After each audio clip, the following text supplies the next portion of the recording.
Welcome to Real Flix Reviews, like a book club for people who hate reading. This month we're doing movies you own, so Ryan picked the movie Memento, made in 2000. We bring you movie news, and this week we have Jonathan Charney, James Stevens, Hello. and possibly Ryan Preston.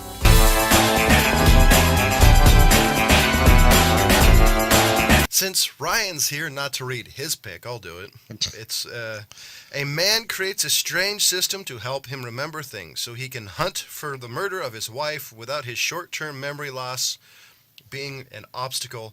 And holy crap, I forgot Sarah Seidel was in this. Yeah, there's also the hotel guy, the hotel manager or whatever.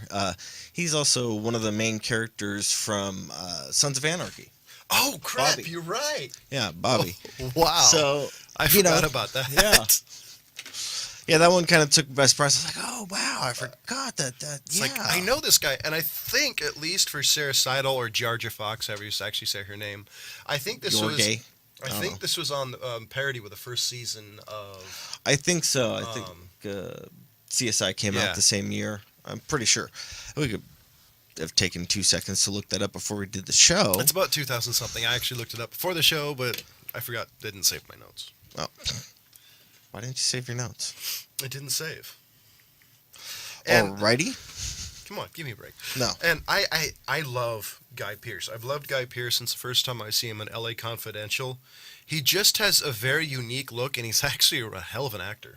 He is a hell of an actor, and I think he did a good job in this movie because, I mean, he played kind of a mixed bag of characters.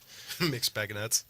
Yeah. And this movie is, the first time I heard of this movie, I heard it was, it was an amazing disconjointed mess. And, well, I'd call it disjointed because it definitely takes you out of your comfort zone when you watch it. Yeah. But it's amazing. It actually makes sense considering it. I'd call it's pretty much played backwards. It is played backwards. And I mean, the opening scene, and that's one of the notes I had first, is how many kids, I say kids, but from like 95 up are wondering why the hell he's shaking a picture. Because I mean, people that actually understand what's going on, you'll see the picture and it's perfect in the beginning, and then he shakes it and then it's like starting to go out of focus. But, by the way, that was actually the first thing when I resaw this. I'm like, I wonder how many people are gonna get the fact he's using a Polaroid camera. Yeah, I mean, just off the bat, and they do have Polaroids these days. They call them Polaroids, but they're nowhere near. Oh yeah, they weren't what they were back then. Yeah. So, and that's the interesting thing. And I mean, he's got the little box kind of one that, is just quick, easy refills. But I would say the star power of this movie is actually kind of amazing. You got Mark Boone Jr., Bobby. You had Joe, and I've never been able to pronounce this guy's name right. Joe, this is Teddy. Joe Pantoliano? Pantoliano. And Carrie Ann Mawson. I actually think she probably added the most star power, considering she had the least amount of scenes, and to me, they're the most memorable. Yeah, she did a great job interacting, and the way she kind of played it off both ways, and I mean, he's even saying, I'm really good at reading people, but he couldn't read her after. Oh, no. She went psycho. Oh, yeah. She went, and it's amazing. She totally had the feel of, okay, she's cool, and the scene was amazingly acted. Oh, she's friendly and all that, and then later on, towards the end of the movie, when you saw the reason why she just wanted him out of the way. Yeah. And I was really hoping she would die quicker in this movie. Turns out she doesn't die. You forgot, huh? Yeah. Yeah, she doesn't die. She does not have the 9-minute Trinity death scene. I was really hoping for a, not a Trinity. Hold on. I got one more thing to say. One more comment, please. But, excuse me. But, this one for me is one of those great films where the storyline kind of keeps you entranced because you're not really sure what's going to be going on. Who he, kind of where the plot devices is probably where I should start. The plot devices in this one are, like you said, backwards and kind of conjointed, and you got to figure out.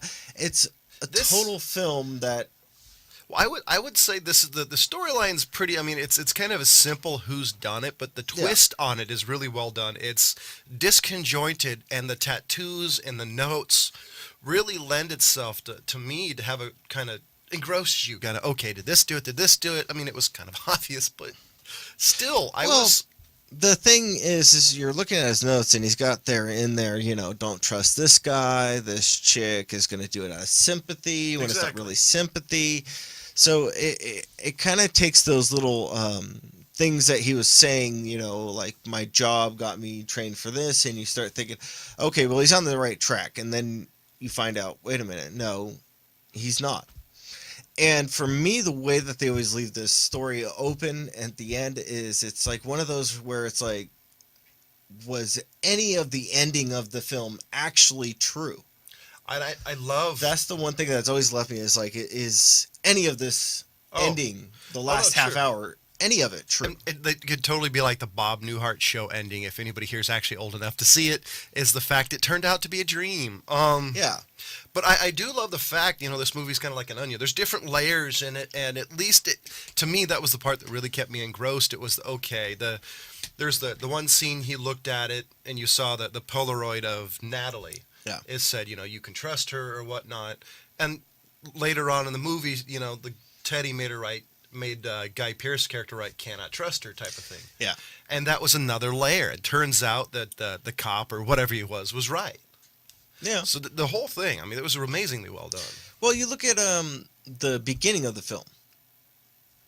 The very beginning, and we work backwards, remember? So the very beginning of the film is him shooting Teddy in the head. So now my question to people, the end of the movie, Teddy's still alive. So now, what's going on? That's why I always say in this film, for me, it leaves it open. Oh, I no, totally agree. This is a movie I almost want a sequel, but I'm not willing to have them ruin it in order to do it. Yeah, they would definitely butcher this one. I think if they ended up trying to make a sequel, it would ruin the uniqueness of this movie by trying to reproduce the way the first one was cut. I bet they'd try to do it similarly, exactly the same. Disconjointed Yeah. kind of jumps. Well, I mean, do you think that Chris Nolan would take it over? Do you think he'd be down for even doing a sequel on it? I don't see him doing that. No, I don't see it because I don't see any artistic reason to do so. Yeah. I mean, I after seeing this, I can kind of see doing it. I mean, the movie's, 15 years old at this point. Maybe 16, 17 by the time it's actually released in the new one. I can see doing it, but this is one of those movies to me that you should never touch. Just leave it alone. It's been done. I would almost consider this, the way it's done, a perfect movie in its uniqueness. It's a unique way of telling the story. It's been done, obviously. The uniqueness of the clues. It's been done, but not together with the disconjointed storytelling. Well, yeah, but Chris Nolan he's really good at doing this type of thing. I mean, just to say, like 2 years after this film, he did Insomnia with Robin Williams and Yeah, that's true. Scarface, Al Pacino. Yeah. And I mean, that one was another one kind of like this, where you have a lot of disconjointed clues that start to unravel and come together and become a coherent type of story. Yeah, no, that's true. So he's got the skill to do it. But I just don't. my issue is, are they going to continue with Guy Pearce's character and have him still going, or is this going to be another one where it's you get a character kind of like that or somebody that has relations with him or something? What would you see as a sequel? Because I don't see a sequel. The only way I could see a sequel is the only way. You remember the anime Boogie Pop Phantom? Yes. The way they did storytelling is the main character in one episode was a secondary character in the other. Yeah. If they did something like that, where Guy Pearce's character turned into an ancillary character, that I would do. And then you got Teddy or somebody. What's her name? It could be what's his name? The The guy Well, from you got- Sons of Anarchy. Oh, There's Bert. so many other characters you could have be the main character. Well, I don't think Bert had enough in No, he his. didn't. Actually, Carry On Moss's character. You could Yeah, probably do that Natalie. with Natalie's. Natalie. Yeah. I that's think what- that would be cool. And I was going to say that the acting in this movie was, it was very basic, but it was really well done. It fit the movie perfectly. It wasn't overdone. It wasn't underdone. Yeah, I but thought. yeah, you got two characters. The two main characters, Guy Pearce and Carrie Ann Moss. So I always forget Guy Pearce's Leonard. Leonard. Leonard, whatever. Leonard. Yeah, get. He hasn't Leonard. won an Oscar yet either. You got his character where he kind of plays two different characters. You got the one in his memories, whatever they were. Oh, you yeah, know. and that was actually really well done, having it kind of the noir, Mhm. black and white. I liked that touch. Yeah, so you got the guy he's playing at that moment, and then you got the kind of ditzy, I don't really know what's going on here. So he's playing two characters. And I would say And then you got Natalie, who's playing two characters as well. She's playing the bitch, and then she's playing also the friendly, I'm here to help you, the sympathetic friend. I would kind of take it maybe three characters, and by the way, this is very stretching it, but I would say you have the detective side of Guy Pearce, you have the noir-esque scenes, and you have the murderer. Okay. You have... there's not enough really to give it a name, but that's kind of the feeling I get because most of the movie he's trying to detect what's happening, and then you have these moments where he just beats the living shit out of people. Yeah. Yeah, I could see that. I mean, even so. guys watching, fans of Roadhouse would be like, "Whoa," Because there's a couple of scenes. I think he body slams some guy or pretty close to. Yeah. Yeah, he did. Which kind of makes me go back, like, were you really an insurance guy? Well, Because that's good. What the guy Teddy kept going to him is like, you don't even know who you are. Well, see, the thing is, they never actually said it, and I actually totally think it towards the end. Well, actually, I don't remember if they said it, but no, they did. Sorry, how he was basically saying the story he was telling the whole time was him and Georgia Fox. Yeah. Because the craziest thing, one of the things I always thought was weird was they showed him injecting Georgia Fox with insulin, and the other guy doing it to his wife. Yeah. That- Sammy. Yeah. Jenkins. Yeah, the weird thing about that is I've never known a diabetic that didn't do it themselves. That was the first thing I'm like, that is the weirdest thing I've ever seen. But no, so that was like, you could totally start seeing there were similarities between that. Yeah. She could have also gotten, like, diabetic, pregnant diabetes, Oh, yeah, where it actually stuck with her. But, there's no baby, and Yeah. it could be a miscarriage, and she got stuck with it. I don't know. So there could be that, and that's why he's the guy that does it. But there wasn't enough backstory, and you're right. Most diabetics do it themselves. They're used to that, but I don't know. But yeah. So you got that coming out that that's who you are. But the thing is that he kept fighting it, saying, I don't remember that. She wasn't diabetic. No, see, I think there's definitely more to the story because that was a story that was given to him. Mm-hmm. But they also said that was the story the story with Sammy Jenkins, that was the story you practiced. So how do you know the insurance salesman was part of it? And he's really he could be a mafia killer for all you really know. Yeah. They don't really give enough to his character, which I thought was kind of cool because it's really a blank slate character-wise. Yeah. And you leave the movie still not knowing anything about the character. Yeah, well, like one of the big things that I wrote down, and I'm actually going to pull it up and read it, is Wow. for me, this movie seems to be the Groundhog Day from hell. Seriously, that's kind of what it is for him. If you actually just boil it down to the basics of it, is every few moments he's waking up, like that one scene where he's in the guy's car. And, you got a couple scenes back right before they explain how that all happened, is you got him, like, literally running like, what am I doing? See, and then he goes, wait a minute, I'm chasing this guy. See, so he starts to go over and chase him, then he shoots, and he's like, oh, crap, no, I'm running. I called that the Hitchhiker's Guide to the Galaxy moments, because it's kind of like a bit of internal dialogue running. What am I doing? Oh, I'm chasing him. Oh, never mind, I'm running away from him. What do I call this thing coming up at me? Oh, that's a bullet. I mean, ground. And totally that's what it reminded me of.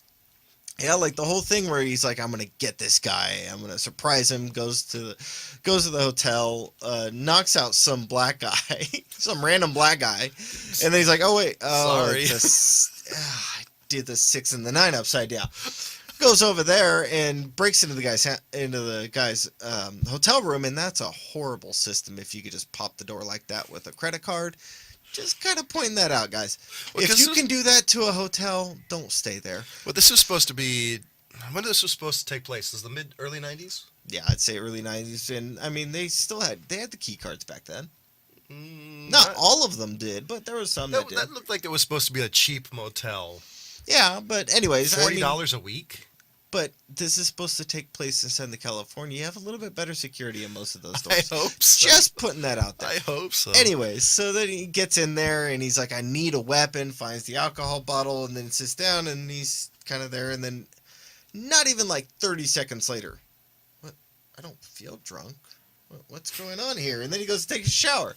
So it's like that type of character where he just kind of switches from this badass guy who's gonna jump this guy to being the innocent guy. What the hell is going on? So I always wanted to know where that transformation back to that badass character came in. It's almost like natural reflex. Like you're saying, he could be a mafia assassin. Well, he was saying it was instinct. So that I've never seen an insurance guy with that type of instinct. Yeah. Must have been an IRS agent. Yeah, so that, and then the thing that always bugged me about towards the end of it is that he kept on saying, and he said it multiple times, is "I remember everything up until the point of the accident." So he would know that his wife is diabetic or not, even if he tried to train his mind to be that way. No, you know. See, the problem, the thing that I always thought was amazing with that is they just say accident. Well, they give you the stuff he's practiced and the stories. They never actually tell you how his wife dies. For all you know, she could have died in a car accident. Yeah. Or he could have killed her. Yeah, you know, he could have totally been the guy in there, you know, killing her. Yeah. After they had sex, and then claim it was a rape that was thing. one of the reasons I like this movie, because it leaves you with such a vague feeling, yet it's not vague enough that leaves you unfulfilled. You're actually like, wow, I'm movie-wise, I'm filled. It was really well done. Yeah, hold on. I think I might have Ryan calling on my cell. Uh-oh, this should be interesting. Well, I'll just do it here, and I'll kick it on speaker and bring the mic closer, I guess. So we're having some minor technology issues in the old Guy Tech TV so studio anyways, this week. So, you know, that's kind of where I've always been, is that, you know, like you're saying, is how much open-ended is this movie, and how much of this are we just completely reading into? Because I've always come away after the film is I always enjoy it. I think it's a great film. I think the acting is really good. The storytelling, things like that are really great. But then you got the whole plot holes, I just pointed out. I think most of this movie is you're reading into it. And I actually think that's one of the reasons I like it, because they provide you enough information to do that. Yeah, and I think the thing about it is that I think that's why they did the film the way they did and didn't give it a complete ending. And it was cheap too. I think this was only a $9 million film. Yeah, I could see that. I mean, they didn't have that many sets, really. I think most of it would be paying off the actors and probably permits. Yeah, and then you probably also, well, even if they could have done jungle, guerrilla filming. Yeah, guerrilla film. But no, I mean, I this is still one of the reasons I still think, excuse me, independence film, because I think this was an independent film, wasn't it? Or at least small budget films. Yeah, this was his. This one for me is where Chris Nolan really got on the map. So I'll just call it a low budget film can really up the ante, because you really have to focus on something on a low budget film, and I think he focused on everything that would give this movie popularity for years to come, because it's a cult classic. Yeah. Based on the way the skips and timeline go. Yeah, this is Nolan's third film directing. What was his first one?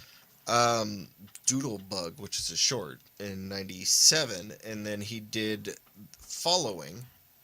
Trying to pull that up. Anyways, it's one I haven't seen. It's a murder mystery type thing. Okay. On the verge of at least, a whodunit. Yeah. Yeah, so yeah, that's kind of where I'd put it is, but pretty much his third film. This one, I remember when this one came out, how many people were just blown away by how good Oh of a yeah. film it was. Oh yeah. No, I remember this film getting rave opinions. I mean, Yeah, almost rave reviews of like Pulp Fiction when it came out. yeah, and then as far as I'm concerned, is he did a fantastic follow up. With Insomnia. If you guys haven't seen that film, I think we did that one, didn't we? I'm I'm almost pretty certain we positive. did that one a year or two ago. Um, and that one is another fantastic film by Nolan. Then he goes straight in it from there into the Batman saga. So, you know, I think Oh wow, that, really? yeah, So Batman was really kind of the rest of the that was world's his introduction. blockbuster. Yeah, that was Wow, his big I didn't realize blockbuster that. film.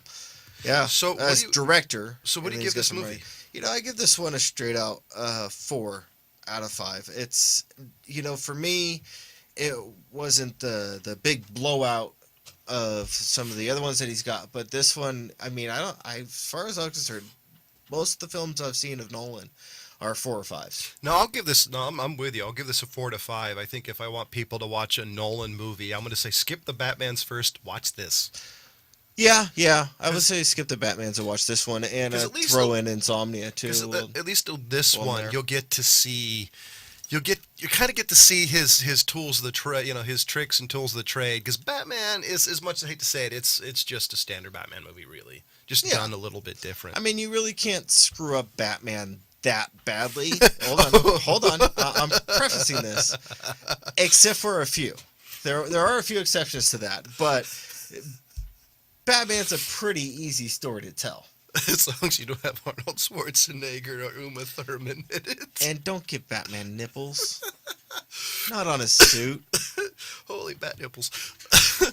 Ladies and gentlemen, do you love us, hate us? We'll read you on air. If you're clever, no more. You suck. Make sure Give us a reason.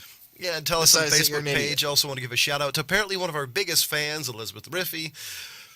So hey, thank you for being a fan and liking us. How about pause the cause and giving money to Old Guy Tech TV to be like a Cord Motel and help keep the lights on.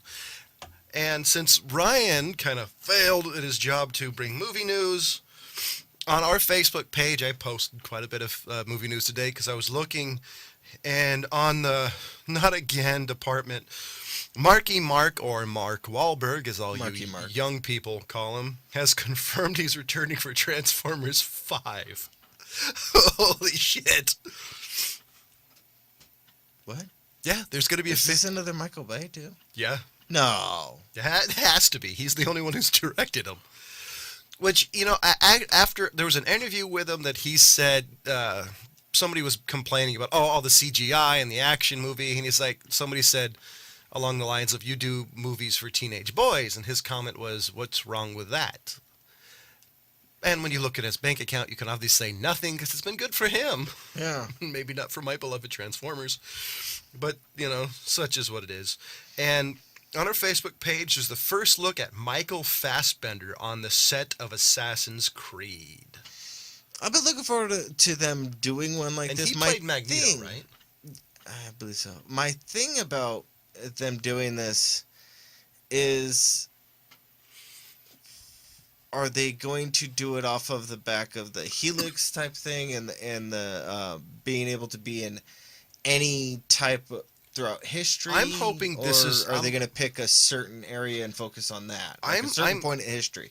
I'll be honest, I haven't read up too much on it. I'm hoping this is, I'm kind of hoping this is just one set point in time. Because jumping time to time to time, to be honest, would just drive me fucking nuts. Now, I haven't seen the new Hitman film, but I'm going to kind of compare these two a little bit because they do kind of have Because I've seen the new Hitman. comparison. I enjoyed Timothy Olyphant's Hitman, and I think they did a great job of that one. The one after it, I forget the name of it. Was With a new one, Hitman 40, it's like 47 or, 44 or something. Yeah, so It was 40, it was 47. 40-ish. Hitman 40-ish. They didn't do so well with that. With a new one? Yeah, from what... I don't know. I liked the new one, but I'm kind of a fan of Oliphant. The new guy did a decent job, but it wasn't the one I really liked. as All much. right. So now this one kind of surprised me in the news bit. The action adventure movie Point Break topped the weekly box office chart. Wait for it. Wait. In China. Which one did? Point Break, the new Point Break. They released it? Yeah. Seriously? Like, right? I didn't know that until today. Wait. Whoa. Yeah, I Keanu Reeves had, impression. I had no idea that they released it, that it was even coming up to be released. I knew they were redoing it. But I didn't know mean, they it were going to topped release the box office charts By the way, in China. that was the worst. You released it a couple of weeks before Star Wars? Seriously? What, you guys brains in your ass? Matter of fact, Tarantino, I heard, is either going to move up or move up or move later. Hateful Eight, because he knows he's going to get trounced by Star Wars. I think he needs to move it back. I think he should Like do towards it January? after the first of the year, because Star Wars, I mean, I'm not even going to go bother even trying to go to the theater for at least a month before I think about going out and seeing it. Just on the fact that, I mean, so many fanboys. I mean, this one's going to be bigger than the prequel for Star Wars number 2, where Sorry, everybody's like, "Oh my God, Yoda's doing a fight scene." Almost had Remember? had to hold down a whole body shudder as you mentioned the prequels, though. But I mean, the fact. Do you remember how big of a deal it was Yes, to 'cause actually see Yoda 'cause fight? you were like, "Oh my God, Yoda!"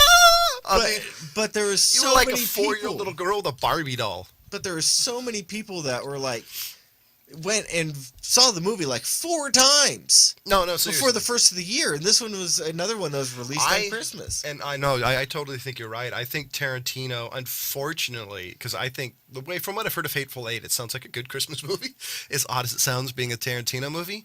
And that's been his... Jingle your balls. But that's been his release dates, too, because Django Unchained was a Christmas. Yeah. So no, I actually agree. I think it should be January, maybe February, because January people are kind of reeling from all the money they spent for Christmas. But I totally agree. I think he's his going to have best to move it option back. is to No, push it back. I totally agree. And the other one, the full trailer for Star Trek Beyond, I think is here, and I think that's the third in the trilogy of J.J. Abrams' version of Star Trek, even though he's not in the helms of this one. But I know we've reviewed the last one a couple of times, one being a flashback episode where we go back and, do we still agree with our opinions? That one just doesn't sit right with me, because it's basically the Wrath of Khan. it is the Wrath of Khan. But so I'm looking forward to this one, because this is J.J. Abrams' universe of Star Trek, but not him at the helm. And do we have a decent synopsis of what it's about? I haven't actually looked at that. So if you can do me a favor, keep talking.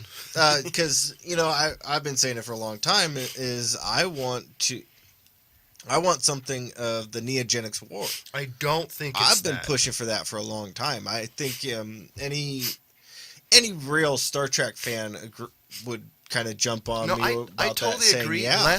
Less utopia, more dirty, gritty.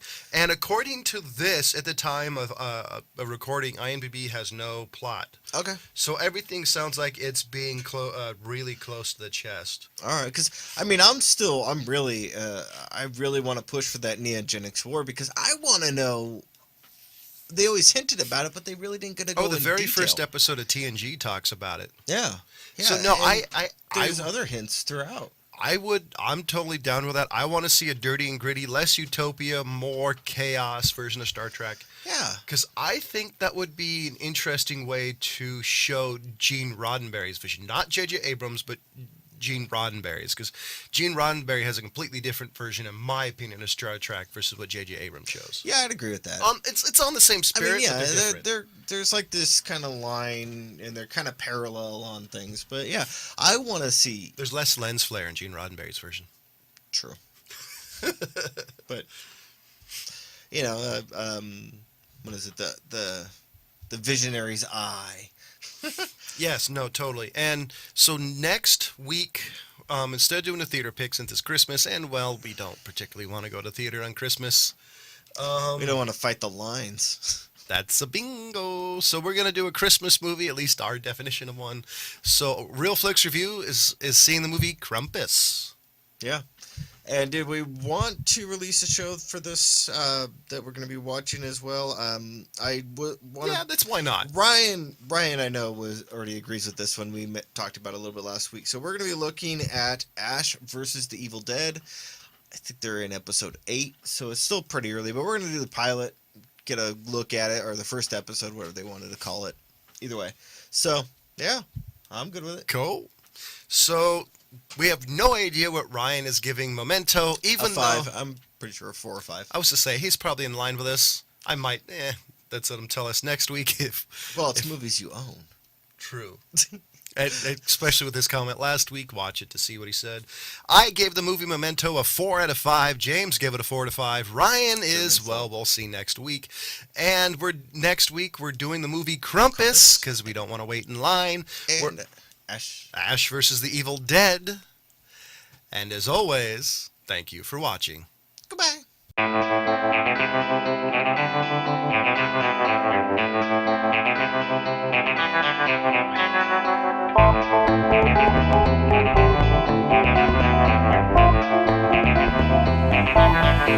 Thank you.